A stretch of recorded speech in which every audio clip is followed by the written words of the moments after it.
성명서 공항생활 200여일 루렌도 가족을 우리 품으로 난민 심사 받을 권리 보장하라.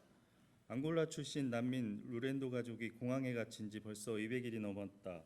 겨울 옷을 걱정했던 루렌도 가족의 네 자녀들은 이제 여름 옷을 입어야 하는 처지가 됐다. 루렌도 가족이 전 재산을 급히 처분해 한국행을 결심한 것은 앙골라에서 벌어지고 있는 콩고 출신인들에 대한 차별과 박해 탓이다.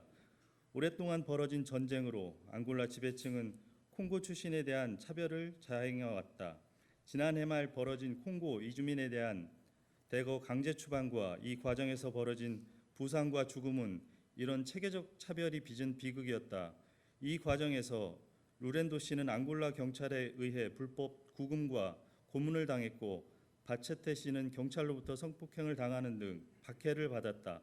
모든 것이 낯설었지만 안전한 삶을 살 수 있을 거라던 희망은 공항 문 앞에서 가로막히고 말았다.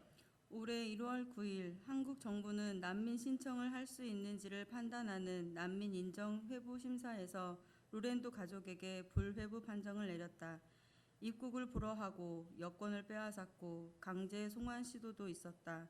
루렌도 가족이 한국에 와서 겪은 일련의 일들은 루렌도 가족에 대한 인천공항 출입국청의 처분이 곧 과연 정당한지를 묻게 한다. 난민 인정심사 회부심사는 통역과 조서 작성 시간을 포함해서 고작 2시간 남짓이었고 불회부 처분 통보 문서에서는 담당 기관의 직인조차 제대로 찍혀지지 않았다. 명백히 이유 없는 난민 신청이라 판단돼 불회부 처분을 받은 이들 중에도 나중에 정식으로 난민으로 인정받은 사례가 있다. 심지어 인천공항 출입국 외국인청은 루렌도 가족에 대한 심사 보고를 제출하라는 법원의 명령에도 끝까지 불응했다.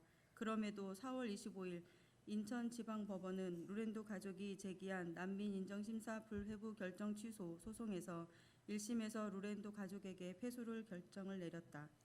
앙골라로 다시 송환되면 목숨이 위태롭기에 루렌도 가족은 항소를 제기했다. 그리고 다시 기약 없이 고통스러운 공항 생활을 감내하고 있다.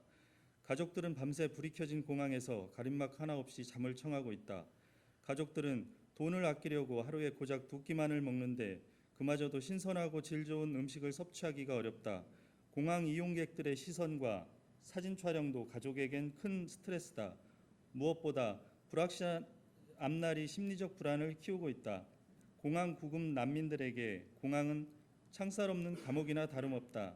지금 루렌도 바체테 부부의 건강 상태는 매우 심각한 상황으로 지속적인 진료와 치료, 안정이 필요하다. 10살도 채 되지 않는 내 자녀는 충분한 영양과 보살핌이 필요한 나이임에도 제대로 된 교육을 반년째 받지 못하고 있다. 대한민국은 유엔 아동 권리 협약을 비준한 당사국이지만 아동 인권을 위한 최소한의 조치도 취하지 않고 있다. 루렌도 가족의 기고한 처지는 한국에서 난민들이 겪고 있는 끔찍한 상황을 고스란히 보여준다. 이것은 난민을 인간으로 대우한다면 도저히 있을 수 없는 일이다. 루렌도 가족의 안타까운 소식이 알려지자 한국뿐 아니라 일본과 호주에서도 연대 목소리가 커져가고 있다. 그러나 포용과 정의, 인권을 외치는 문재인 정부만은 난민들의 절망을 모르쇠로 일관하고 있다. 오히려 체류 연장, 수수료 인상, 건설업 취업 제한 등 난민들을 더욱 옥죄는 각종 내부 지침을 만들고 있다. 올해 초 국제인권단체 휴먼 라이츠 워치는 문재인 대통령은 한국에서 여성과 난민, 성소수자들의 권리를 보호하는 데 별다른 노력을 기울이지 않았다고 비판하면서 한국에서 난민을 비롯한 소외 집단에 대한 차별이 만연해 있다고 지적하기도 했다. 더는 이런 끔찍한 상황이 계속되어서는 안 된다.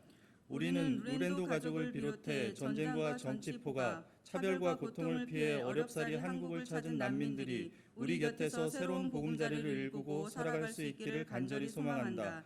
루렌도 가족이 하루빨리 공항에서 벗어나 인간다운 삶을 살 수 있어야 한다. 재판부가 정의의 편에 서려 한다면 루렌도 가족의 목소리에 귀 기울여 1심 판결을 바로잡아야 할 것이다.